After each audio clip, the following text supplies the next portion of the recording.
get to it. Let's get to it. What's taking so damn long? Good morning. Good morning. Good day. Good day. I don't know why. Hell yeah, good morning. Not everybody enjoys the show, Eric Zane. First thing in the morning. That's a podcast. They can listen anytime they want. Ding dong. Hello to you. We are coming to you from the Impact Power Sports studio. Impact Power Sports. Online at impactpowersportsmi.com. Let me begin with this. I was driving around with my lovely daughter, Jacqueline, yesterday. She says, have you ever heard of the show Beat Shazam? And I said, no. She goes, do you know what Shazam is? I go, yeah, that's that guy that yells Shazam, and he turns into a wacky superhero.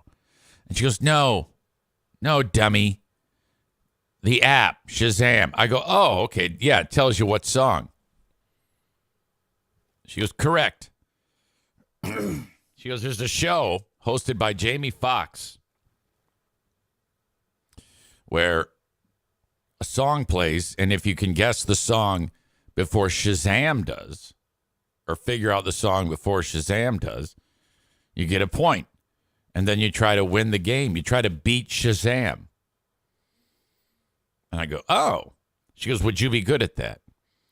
I said, well, yeah, I have a proficiency, especially with, older rock type music.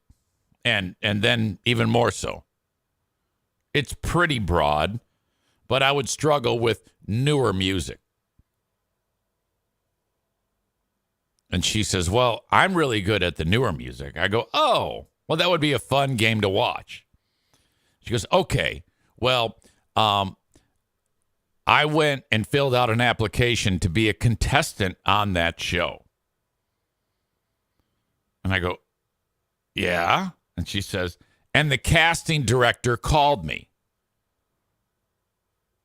I said, okay. She goes, and I have to have a 2-person team. So it would be you and I. I go, oh, all right. Yeah, that would be fun. She says, do you have a passport? And I go, yeah. She goes, is it current? I go, expired in September, but pretty easy to, update the passport. She goes, okay. Well, they film in Ireland. I go, they do? They film in Ireland? She goes, yes. Jamie Foxx and the show films in Ireland. I go, well, are we leaving? Are we going? She goes, well, I just have to call them back when because Jackie is the same thing. She goes, well, my passport isn't up to date. So the casting director says, well, call me back when you have your passport. So she's telling me all this, and I go, yeah, let's fucking do it. So, that's it. I don't have anything more about it. She then sent me the link to update my passport. So that's a part of what I'm going to do today. Part of my list of things to do today is now then I'm like, boy, that seemed awfully easy, though. Right away, I'm like, boy, seemed awfully easy. What if this is some type of human trafficking? And, as soon as, hey, I'm ready to play the game, all of a sudden I'm getting forcibly boned. So I think we're good. I need to double check her resources and what she's encountered in order to make this a possibility. Kenny says, Ireland is the home of the hit song, there's only one Conor McGregor, and there's no fighter better Thank you. Thank you for the appropriate spelling of those and no typos. Tyler says Garrick Zane will be on national TV. Yeah, I'll be in full gay mode for that. Waving my hands and clapping like that. So this is the story that will need some updating. I will keep you abreast of the scenario. Star Wars Sucks 69 says, please, baby Jesus, make this happen. Why do I know that username, Star Wars Sucks 69? Who is that? I don't see you that often in here, but when I do, I'm like, God, have you been in here a lot lately? It's interesting. Linda says Jackie needs to pay to get the expedited passport if she doesn't have one. Yes. That's something we are working on. Yeah, okay, that is Star Wars Sucks 69 is James from Granville. James P? Mr. James P. Patrick says Big Fraud Zane's World Tour.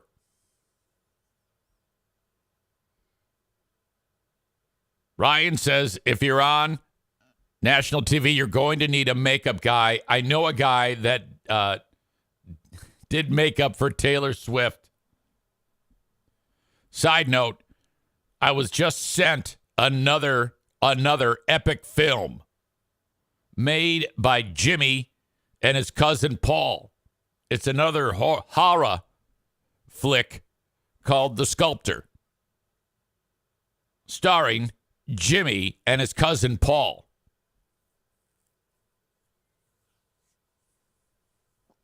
I don't know if I'm necessarily going to bust that one out immediately, like this week's Ben and Eric Patreon podcast. But it is in the it's in the queue, if you will. Thank you for being here. The Ben and Eric Patreon podcast and Who Are These Free Beers is going to debut. We're going to start getting going on Saturday at 2 p.m. We're going to open up the Big Fraud Saturday with Who Are These Free Beers?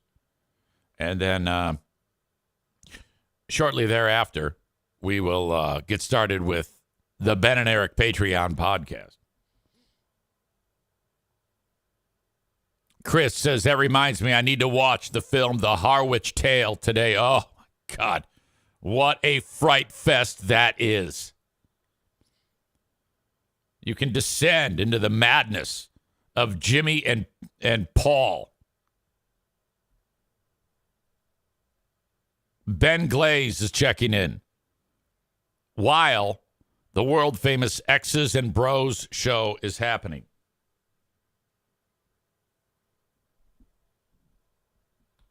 I titled this podcast for the live stream as Bomb Cyclone. Ben writes, that's what they call my stand-up sets.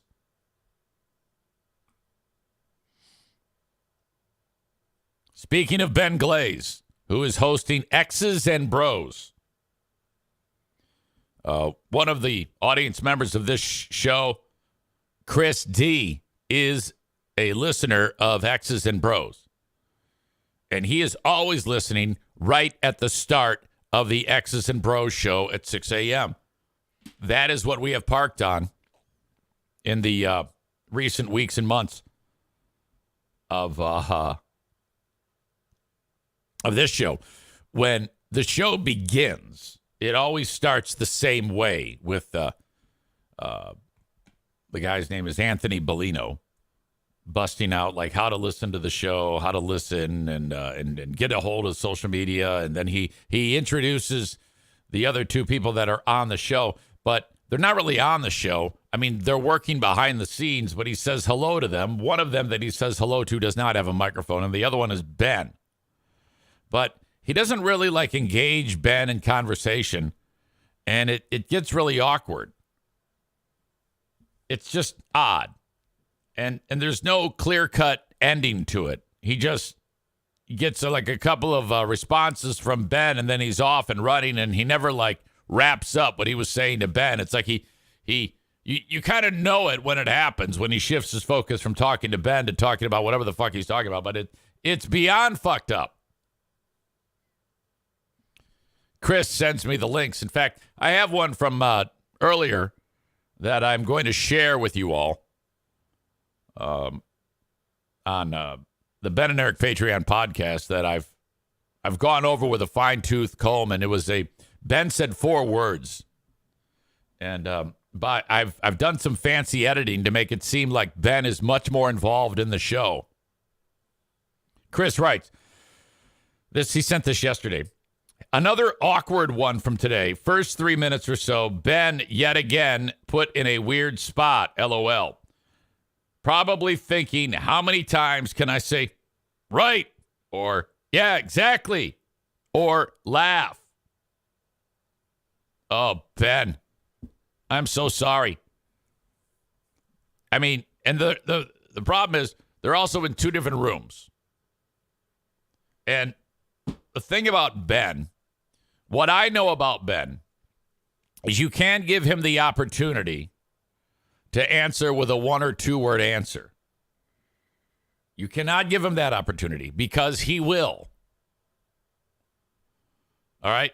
You got to basically say, all right, Ben, go ahead and set up the next clip on who are these Zanes. And he will. He will do it. And he'll do it fine. It sounds perfect. Ben and I are very comfortable with each other. So basically, that's what I do as a host. I don't give him the opportunity to give me a 1-word answer. You know, and we have figured that out. I don't know if Anthony Bellino and Ben are on the same page when it comes to that type of broadcasting. So we'll get into that coming up on Saturday's Big Fraud Saturday with 2 shows. Who are these freebeers?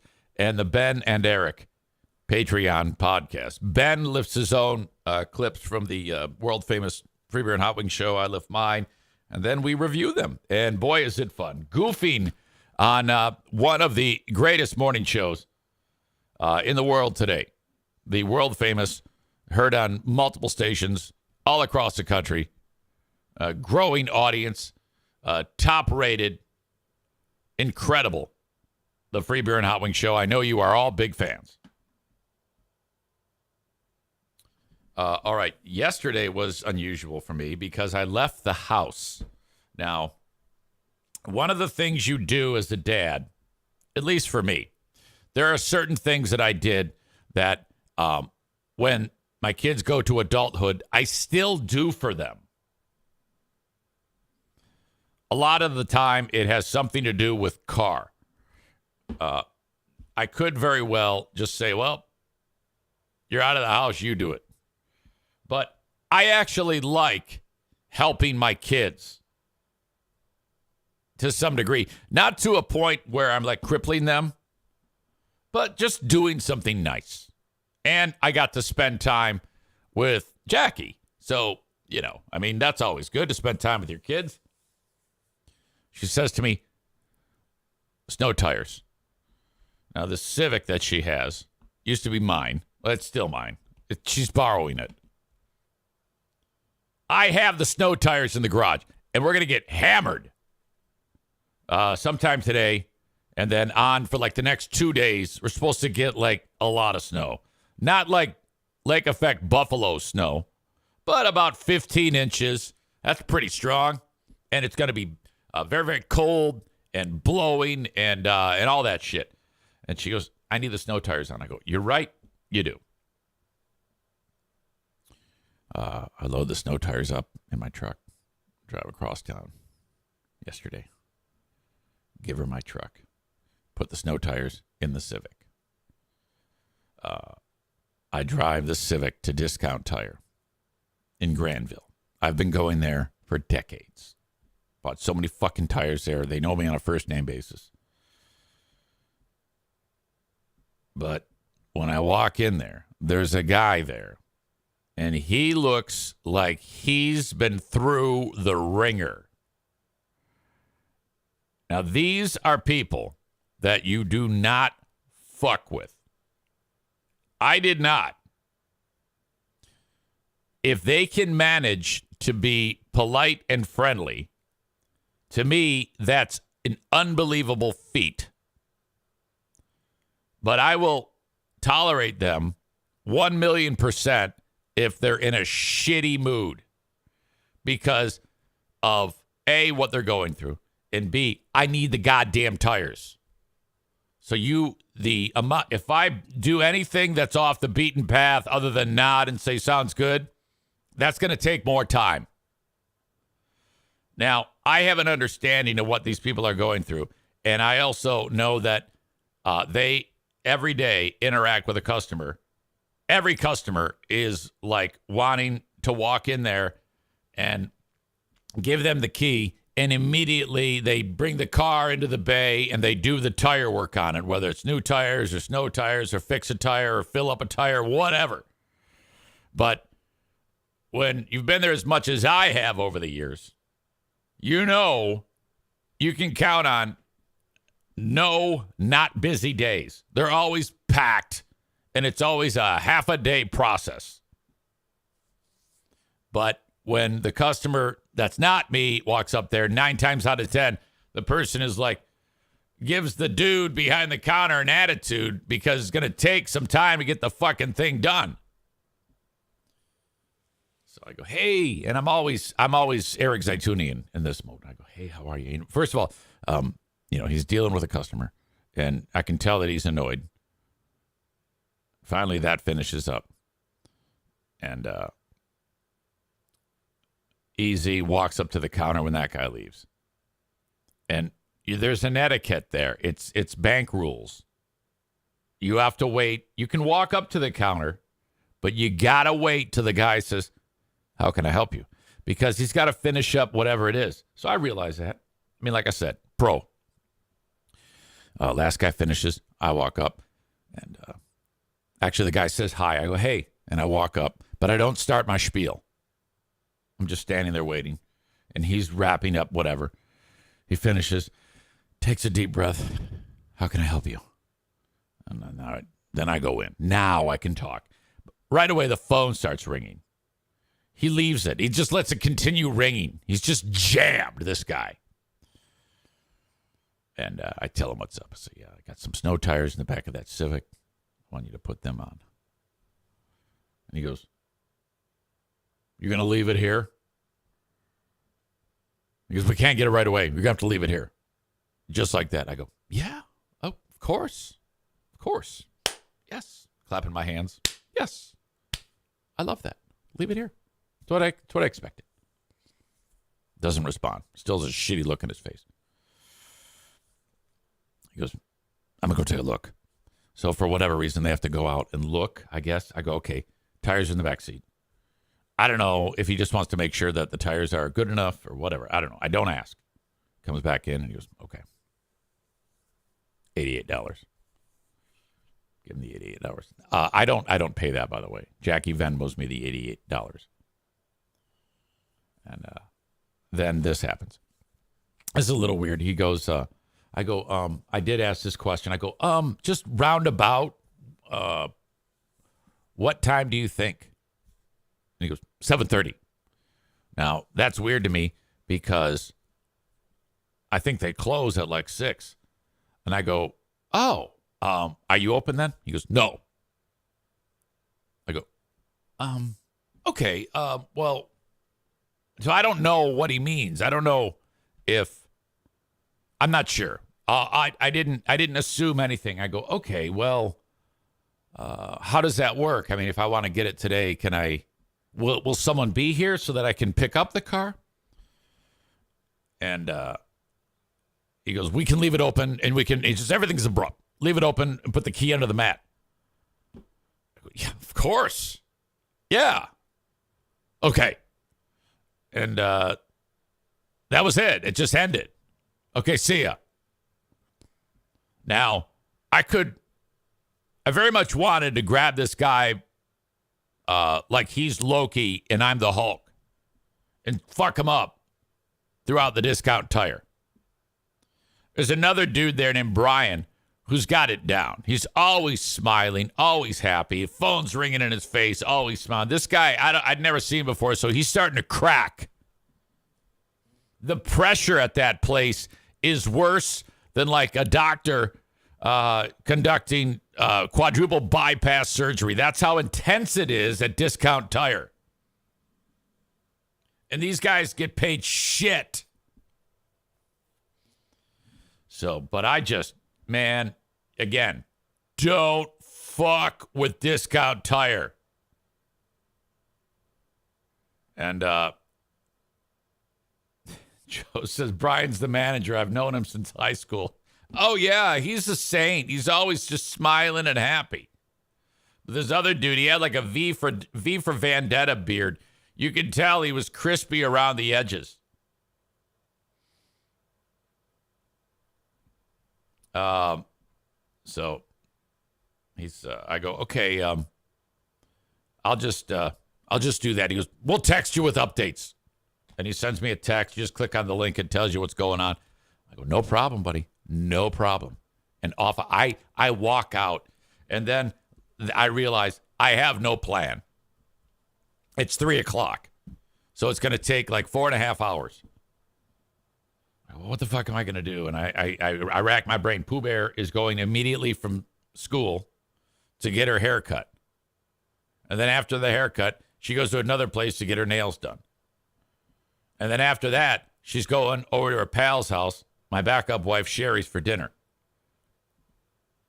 So I call her up. I go, hey, can you come get me? Thank God she made a change to her plan to be able to do that. But she has to still go get her haircut, so I've got time to kill. I start walking. And lo and behold, there's a Mexican restaurant right there. There's nobody in the joint.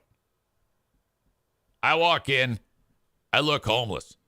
I'm wearing a old beat-up hat, my Carhartt, snow boots, and sweatpants.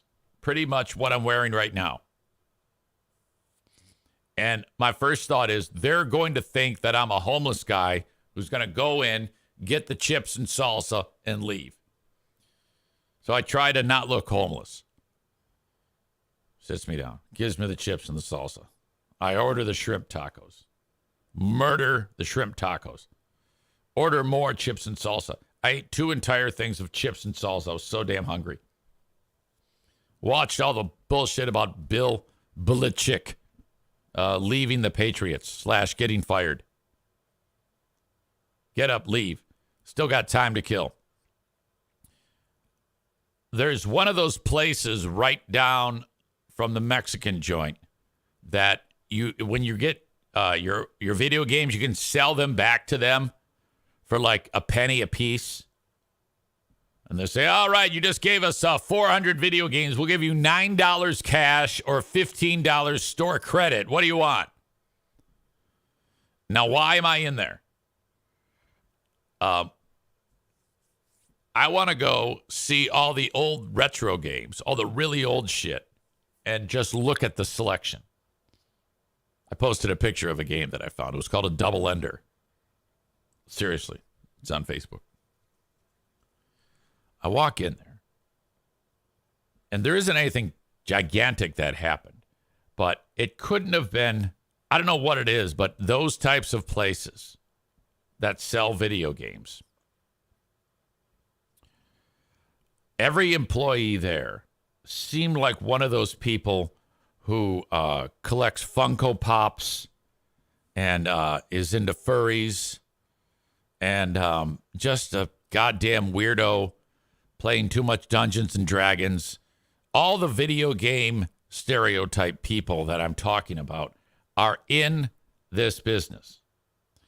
And I'm like, this should be a case study about how fucked up these people are. And they're all real loud and just like snot bubbly and obnoxious about like weirdo shit and just having annoying conversations about stuff. Corey knows what I'm talking about. He says I can confirm. He's like one of these people, you know? Oh my God. And I'm just listening to these insipid, horrible conversations about weirdo shit going on while all I'm doing is looking at Atari cassettes. Oh yeah, I remember Gunslinger.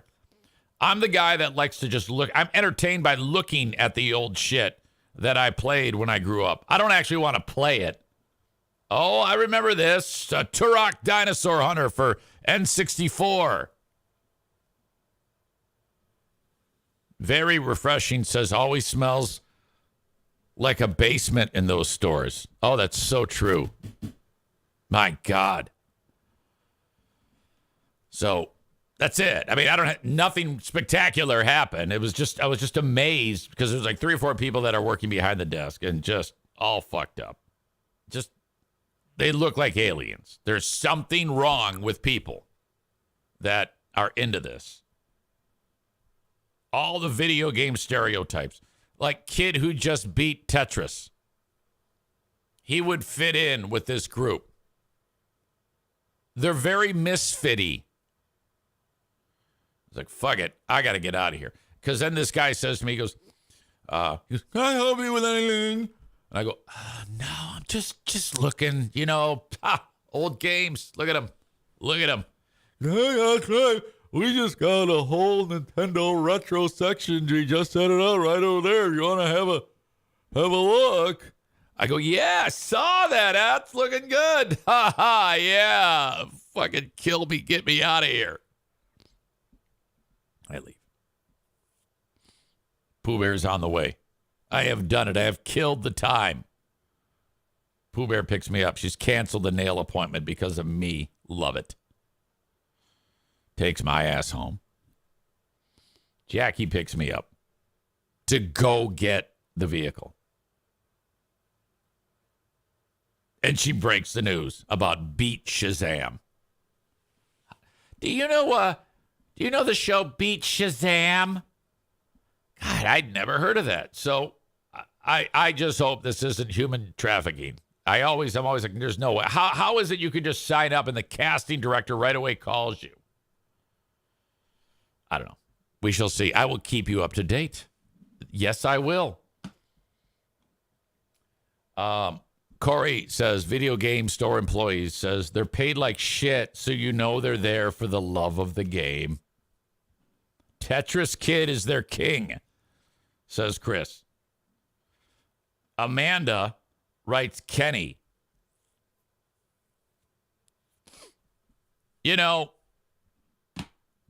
That's probably true. You know what? I take it back. I don't think he is. I don't think he's not here right now. Kenny is much cooler than those people.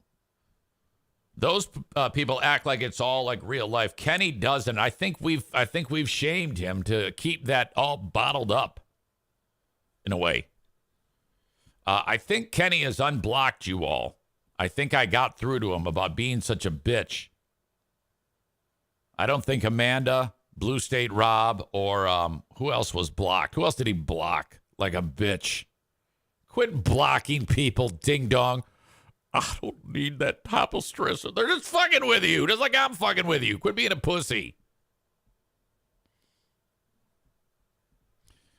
Amanda realizes that she's being mean and says, and here I go on being mean to him. I'm sorry, Kenny. What do you mean? What are you apologizing for? It was a joke. You quit being a pussy. You're all pussies. You know that? Nate. That's the guy. Nate Bull. All right. For those of you that are getting this show on Facebook and X and YouTube, I'm going to send you on your way. But if you want the full show, download the Twitch app. Search Eric Zane Live, and you get the entire Eric Zane Show live as it happens, 8 a.m. Eastern Time, Monday through Friday. You can also follow me. I told you to download the Twitch app. You can also, on your desktop, go to twitch.tv/Eric Zane Live. Audio podcast, wherever you download shows, this becomes the free audio podcast. send me an email on the Shoreliner Striping inbox, eric@ericzaneshow.com. And then the Patreon, where we will be having Saturday's Big Fraud Saturday. Patreon.com/EricZane. Sign up for free for 7 days if you've not taken advantage of this yet. Patreon.com/EricZane. You do need to put in a payment form there, but you can cancel it right after you sign up and you still get the 7 days. I just want you to try it. And if you like it, I know you'll be back. And I know you will like it. Thank you so much for supporting the show on Patreon. But for now, thank you so much again for you folks that are watching the show on Facebook, X, and YouTube.